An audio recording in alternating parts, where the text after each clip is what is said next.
The Strange Case of Dr. Jekyll and Mr. Hyde by Robert Louis Stevenson. Story of the Door. Mr. Utterson, the lawyer, was a man of a rugged countenance, that was never lighted by a smile, cold, scanty, and embarrassed in discourse, backward in sentiment, lean, long, dusty, dreary, and yet somehow lovable. At friendly meetings, and when the wine was to his taste, something eminently human beaconed from his eye, something indeed which never found its way into his talk, but which spoke not only in these silent symbols of the after-dinner face, but more often and loudly in the acts of his life. He was austere with himself, drank gin when he was alone to mortify a taste for vintages, and though he enjoyed the theatre, had not crossed the doors of one for 20 years. But he had an approved tolerance for others, sometimes wondering, almost with envy, at the high pressure of spirits involved in their misdeeds, and in any extremity inclined to help rather than to reprove. "I incline to Cain's heresy," he used to say. "I let my brother go to the devil in his quaintly own way." In this character it was frequently his fortune to be the last reputable acquaintance, and the last good influence in the lives of down-going men, and to such as these, so long as they came about his chambers, he never marked a shade of change in his demeanor. No doubt the feat was easy to Mr. Utterson, for he was undemonstrative at the best, and even his friendship seemed to be founded in a similar catholicity of good nature. It is the mark of a modest man to accept his friendly circle ready-made from the hands of opportunity, and that was the lawyer's way. His friends were those of his own blood, or those whom he had known the longest. His affections, like ivy, were the growth of time. They implied no aptness in the object. Hence, no doubt, the bond that united him to Mr. Richard Enfield, his distant kinsman, the well-known man about town. It was a nut to crack for many what these two could see in each other, or what subject they could find in common. It was reported by those who encountered them in their Sunday walks that they said nothing, looked singularly dull, and would hail with obvious relief the appearance of a friend. For all that, the two men put the greatest store by these excursions, counted them the chief jewel of each week, and not only set aside occasions of pleasure, but even resisted the calls of business, that they might enjoy them uninterrupted. It chanced on one of these rambles that their way led them down a by-street in a busy quarter of London. The street was small and what is called quiet, but it drove a thriving trade on the weekdays. The inhabitants were all doing well, it seemed, and all emulously hoping to do better still, and laying out the surplus of their gains in coquetry, so that the shop fronts stood along that thoroughfare with an air of invitation, like rows of smiling saleswomen. Even on Sunday, when it veiled its more florid charms and lay comparatively empty of passage, the street shone out in contrast to the dingy neighborhood, like a fire in a forest, and with its freshly painted shutters, well-polished brasses, and general cleanliness and gaiety of note, instantly caught and pleased the eye of the passenger. 2 doors from one corner, on the left hand going east, the line was broken by the entry of a court, and just at that point a certain sinister block of building thrust forward its gable on the street. It was 2 stories high, showed no window, nothing but a door on the lower strain, and a blind forehead of discolored wall on the upper, and bore in every feature the marks of prolonged and sordid negligence. The door, which was equipped with neither bell nor knocker, was blistered and disdained. Tramps slouched into the recess and struck matches on the panels. Children kept shop upon the steps. The schoolboy had tried his knife on the moldings, and for close on a generation, no one had appeared to drive away these random visitors or to repair their ravages. Mr. Enfield and the lawyer were on the other side of the by-street, but when they came abreast of the entry, the former lifted up his cane and pointed. "Did you ever remark that door?" he asked, and when his companion had replied in the affirmation, "It is connected in my mind," added he, "with a very odd story." "Indeed," said Mr. Utterson, with a slight change of voice. "And what was that?" "Well, it was this way," returned Mr. Enfield. "I was coming home from some place at the end of the world, about 3 o'clock of a black winter morning, and my way lay through a part of town where there was literally nothing to be seen but lamps, street after street, and all the folks asleep, street after street, all lighted up as if for a procession, and all as empty as a church. Till at last I got into that state of mind when a man listens, and begins to long for the sight of a policeman. All at once I saw two figures, one a little man who was stumping along eastward at good walk, and the other a girl of maybe 8 or 10, who was running as hard as she was able down a cross street. Well, sir, the two ran into one another naturally enough at the corner, and then came the horrible part of the thing. For the man trampled calmly over the child's body and left her screaming on the ground. It sounds nothing to hear, but it was hellish to see. It wasn't like a man, it was like some damned juggernaut.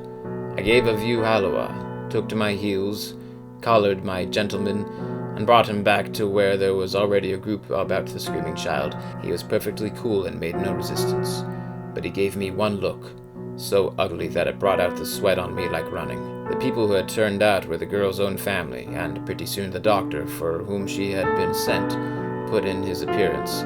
Well, the child was not much the worse, more frightened, according to the sawbones, and there you might have supposed would be an end to it.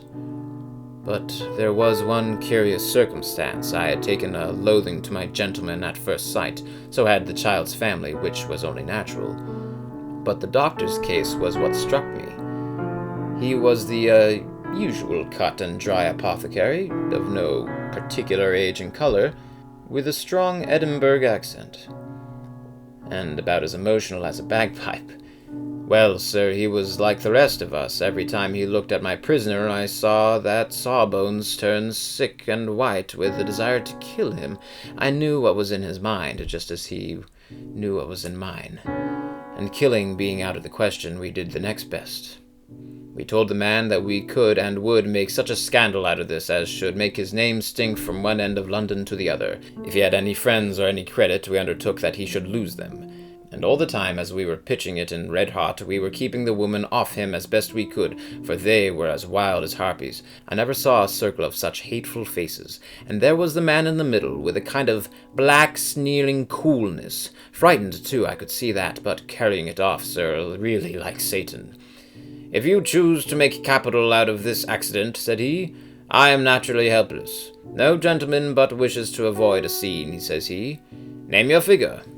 Well, we screwed him up to £100 for the child's family. He would have clearly liked to stick it out, but there was something about the lot of us that meant mischief. And at last he struck.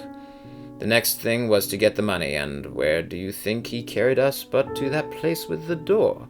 Whipped out a key, went in, and presently came back with a matter of £10 in gold and a cheque for the balance on Coutts, drawn payable to bearer and sign, with a name that I can't mention, though it's one of the points of my story, but it was a name at least very well known and often printed.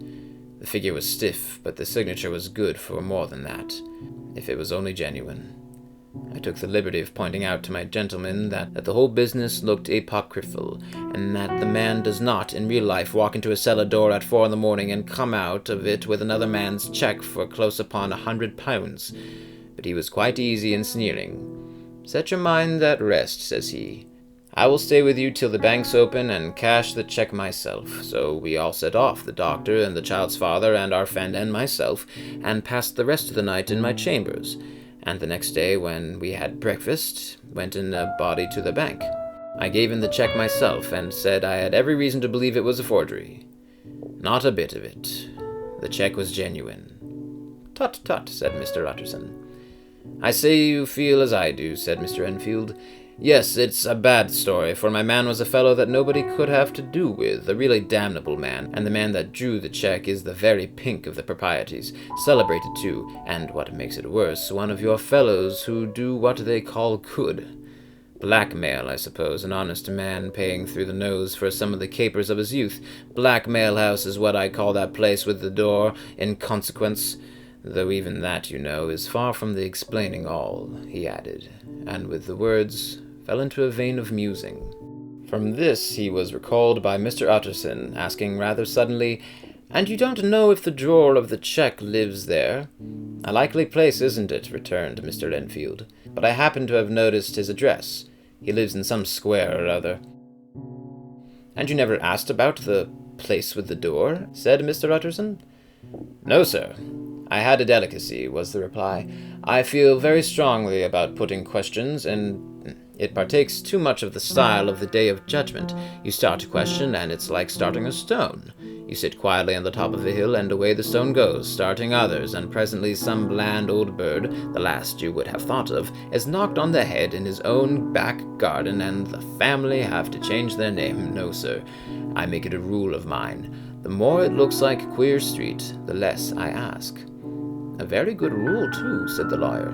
"But I have studied the place for myself," continued Mr. Enfield. "It seems scarcely a house.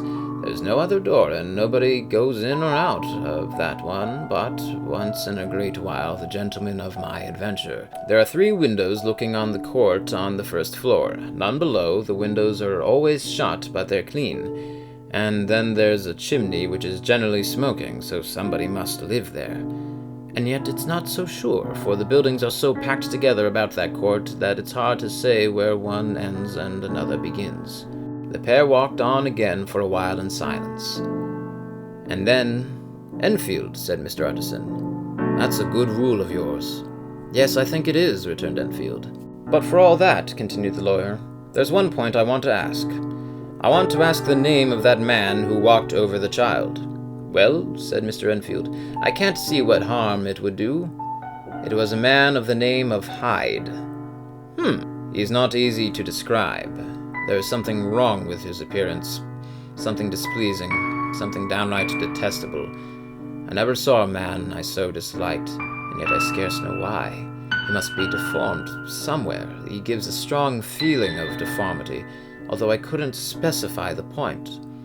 He's an extraordinary-looking man, and yet I really can name nothing out of the way.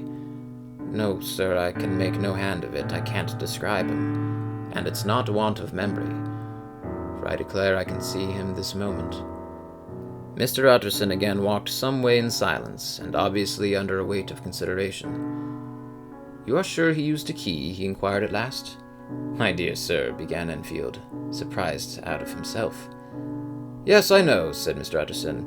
"I know it must seem strange. The fact is, if I do not ask you the name of the other party, it is because I know it already. You see, Richard, your tale has gone home. If you have been inexact in any point, you had better correct it." "I think you might have warned me," returned the other, with a touch of sullenness. "But I have been pedantically exact, as you call it. The fellow had a key, and what's more, he has it still. I saw him use it not a week ago." Mr. Utterson sighed deeply, but said never a word, and the young man presently resumed. "Here is another lesson to say nothing," said he. "I'm ashamed of my long tongue. Let us make a bargain never to refer to this again." "With all my heart," said the lawyer. "I shake hands on that, Richard."